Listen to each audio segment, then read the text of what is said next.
اب آئیے لیلۃ القدر، انا انزلناہ فی لیلۃ القدر، اس قدر سے مراد کیا ہے؟ اس کے ضمن میں تین آراء ہے کہ جو ملتی ہیں، دو بہت مشہور ہیں، تیسری ذرا ایک شاذ رائے ہے، لیکن یہ کہ بہرحال وہ بھی میں چاہتا ہوں کہ آپ کے علم میں آ جائے۔ قدر سے مراد ایک تو یہ ہے کہ یہ تقدیر الامور، یہ گویا کہ تقدیر کی رات ہے۔ لیلۃ القدر یعنی وہ رات جس میں تقدیر الامور، تمام معاملات جو ہیں ان کا معاملہ طے کر دیا جاتا ہے۔ تو ایک رائے تو میں نے عرض کی کہ قدر سے مراد تقدیر، کہ یہ رات جو ہے تقدیر الامور کی رات ہے، تمام جو امور ہیں ان کے مقادیر، ان کی تعیین، ان کے بارے میں اللہ تعالیٰ کے احکام جو ہے ان کا ایشو ہو جانا۔ ایک رائے یہ ہے کہ یہ قدر سے مراد ہے قدر و منزلت، اونچا رتبہ، علو شان، منزلہ اور شرف۔ اب اس کی تائید ہوتی ہے، معلوم ایسا ہوتا ہے کہ یہ دونوں باتیں تو بیک وقت جو ہے مراد ہیں، اسی لیے میں نے کہا یہ دونوں اقوال بہت مشہور بھی ہیں،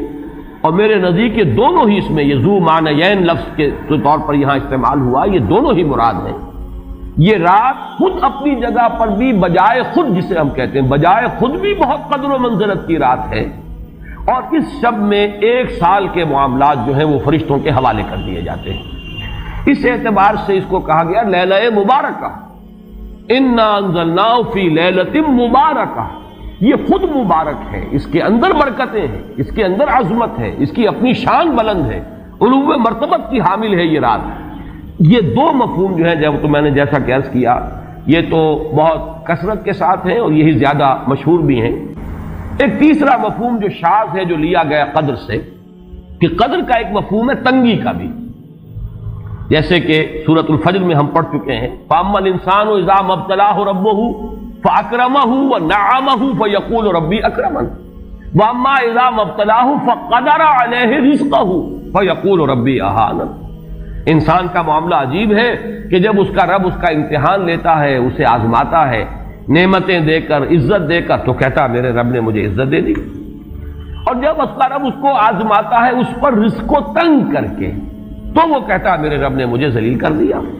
تو یہاں پر جو تنگی کا مفہوم ہے قدر میں، تو ایک مفہوم یہ لیا گیا ہے کہ یہ لیلۃ القدر لیلۃ الضیق ہے، اور یہ اس لیے کہ اس زمین پر اتنی کثرت سے، اتنی کثیر تعداد میں فرشتے نازل ہوتے ہیں کہ تنگی پیدا ہو جاتی ہے۔ اب اس کے بعد سوال پیدا ہوتا ہے کہ یہ رات جو ہے مخفی کیوں رکھی گئی؟ تعین کے ساتھ کچھ معلوم نہیں، یہ رات کون سی رات ہے؟ کون سی رات ہے اس کا جواب تو میں بعد میں دوں گا کہ اس میں جو آراء ہیں مختلف، لیکن یہ کہ اس کو کیوں مخفی رکھا گیا، اس پر کچھ پیاری باتیں ہیں جو مفسرین نے کہی ہیں۔ پہلی بات تو یہ کہ جتنی عظیم چیزیں ہیں ان سب کو مخفی رکھا گیا۔ قیامت کب آئے گی؟ مخفی ہے، آئے گی یہ یقینی ہے، کب آئے گی؟ یہ تو ان امور میں سے ہے کہ جس کا علم نبی اکرم صلی اللہ علیہ وسلم کو بھی نہیں دیا گیا، جبرائیل کو بھی نہیں دیا گیا۔ چنانچہ حدیث جبرائیل میں واضح طور پر الفاظ موجود ہیں، وَمَا الْمَسْئُولُ عَنْهَا بِأَعْلَمَ مِنَ السَّائِلِ، کچھ معلوم نہیں، نہ سائل کو معلوم نہ مسئول کو معلوم قیامت کب آئے گی۔ اسی طرح بعض روایات میں جو آتا ہے اس میں اعظم، اللہ کا ایک نام ایسا ہے کہ اس کے واسطے سے اللہ سے جو بات مانگی جائے وہ رد نہیں ہو، لیکن وہ کون سا نہیں بتایا گیا۔ اقوال ہیں، اندازے ہیں، حی و قیوم پر زیادہ، الحی القیوم پر زیادہ لوگوں کا جو ہے وہ اجماع ہوا ہے، لیکن یہ کہ یقین سے نہیں کہہ سکتے۔ تو اسی میں اس کو بھی نوٹ کر لیجئے کہ اس کو مخفی رکھا گیا ہے لیلۃ القدر کو۔ لوگ زیادہ سے زیادہ محنت کریں، زیادہ سے زیادہ مشقت کریں، اس کے لیے جو بھی اس کی قدر و منزلت سے کسی درجے میں آگاہ ہے، وہ اگر معین ہی ہو جاتا کہ ایک شب یہ ہے تو پھر تو سب کے سب اس رات میں محنت کر لیتے، باقی راتیں جو ہیں وہ پھر سونی اور ویران گزرتی۔ لیکن یہ کہ مطلوب یہ ہے کہ زیادہ سے زیادہ راتیں آباد ہوں، زیادہ سے زیادہ راتوں میں ذکر ہو، عبادت ہو، دعا ہو، اس لیے اس کو مخفی رکھا گیا، یہ حکمت ہے۔ اس میں بھی ایک عجیب نکتہ ہے جو امام راضی رحمۃ اللہ علیہ نے بیان کیا ہے، اور حوالہ اگرچہ نہیں دیا اس حدیث کا، لیکن ایک روایت کے حوالے سے بات بیان کی ہے کہ اس کے ظاہر نہ کرنے میں بھی اللہ کی ایک شفقت اور رحمت ہے بندوں کے حق میں، اس لیے کہ اس کی قدر جتنی زیادہ ہے اتنی ہی اس کی ناقدری پر سزا ہوگی۔ اگر معلوم ہو کہ یہ شب ہے اور اس کی ناقدری کو انسان کرے تو گویا کہ پھر وہ اتنا ہی زیادہ مورد عقاب اور مورد سزا بن جائے گا۔ اس کے لیے ایک بڑا پیارا واقعہ نقل کیا امام راضی نے کہ حضور صلی اللہ علیہ وسلم حضرت علی رضی اللہ تعالی عنہ ایک روز مسجد میں داخل ہوئے، ساتھ ہی آئے ہیں، دیکھا کہ ایک شخص سو رہا ہے، نماز کا وقت ہو چکا تھا۔ حضور نے حضرت علی سے فرمایا کہ اسے جگا دو، اسے ہوش میں لے آؤ تاکہ یہ وضو کرے، نماز کے لیے تیاری کرے۔ حضرت علی نے امتثال امر کیا، جا کر جگا دیا۔ لیکن پھر ایک سوال کیا حضرت علی نے کہ حضور آپ تو خود نیکی کے کاموں میں بہت سبقت فرمانے والے ہیں، سباق بالخیر یہ لفظ آئے، سبقت کرنے والے بہت کثرت کے ساتھ، تو آپ نے یہ جو ہے یہ کام خود کیوں نہیں فرمایا اور مجھے کیوں اس کے لیے آپ نے حکم دیا؟ آپ خود بھی اسے جگا سکتے تھے۔ آپ نے فرمایا کہ تم اس کی حکمت کو سمجھ لو، میرے جگانے پر اگر وہ نہ جاگتا اور انکار کر دیتا تو کفر ہو جاتا اس کے حق میں، اور تمہارے جگانے پر اگر کوئی تساہل سے بھی وہ کام لیتا تو وہ کفر نہ ہوتا۔ تو یہ ایک فرق ہے کہ اللہ تعالیٰ کی طرف سے ایک شفقت ہے کہ حضور صلی اللہ علیہ وسلم جگاتے اور کسی درجے میں وہ انکار کر دیتا۔ کبھی ایسا بھی ہوتا آدمی نیند میں ہے اور وہ کہتا جاؤ جاؤ مجھے آرام کرنے دو، تو اگر میرے ساتھ یہ معاملہ ہوتا تو وہ کفر کے درجے کو پہنچ جاتی بات، لیکن اگر تمہارے ساتھ یہ معاملہ ہو بھی جاتا تو اس درجے شدید نہ ہوتا۔ تو گویا کہ حضور نے اس شخص پر شفقت کے اعتبار سے یہ شکل اختیار کی کہ خود نہیں جگایا، بلکہ یہ کہ حضرت علی رضی اللہ تعالیٰ عنہ کو حکم دیا کہ اسے جگا دو۔ تو یہ نقطہ کہ لیلۃ القدر کے اخفاء میں یہ بات بھی ہے کہ اگر اس کو عیاں کر دیا جاتا، معین کر دیا جاتا، تو پھر جو لوگ اس سے غافل رہتے پھر وہ بہت سخت ناقدری کا ارتکاب کرتے اور بڑی سزا کے مستوجب ہو جاتے۔ اب آپ چھٹی بحث ہے کہ وہ رات کون سی ہے۔ اجماع ہے کہ یہ رمضان مبارک ہی کی ایک شب، لیکن رمضان مبارک کی کون سی شب ہے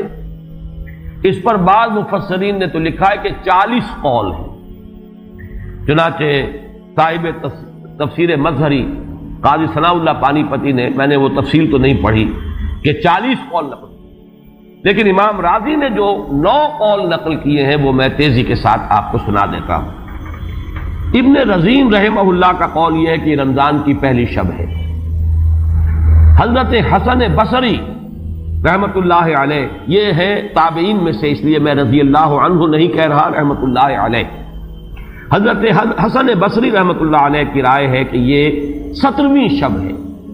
یعنی وہ شب کہ پھر جس کے اگلے دن جو ہے وہ غزوہ بدر ہوا ہے، یوم الفرقان۔ حضرت انس رضی اللہ تعالی عنہ مرفوعاً روایت کرتے ہیں کہ یہ 19ویں شب ہے۔ محمد بن اسحاق جو بہت بڑے سیرت نگار ہیں حضور کے، ان کا قول ہے کہ یہ 21ویں شب ہے۔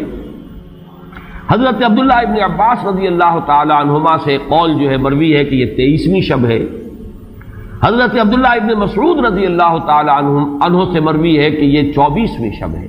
اور اس کو میں ذرا اہمیت دیتا ہوں اس لیے کہ 24ویں شب جو ہے سورہ علق کی ابتدائی آیات کے نزول کے ضمن میں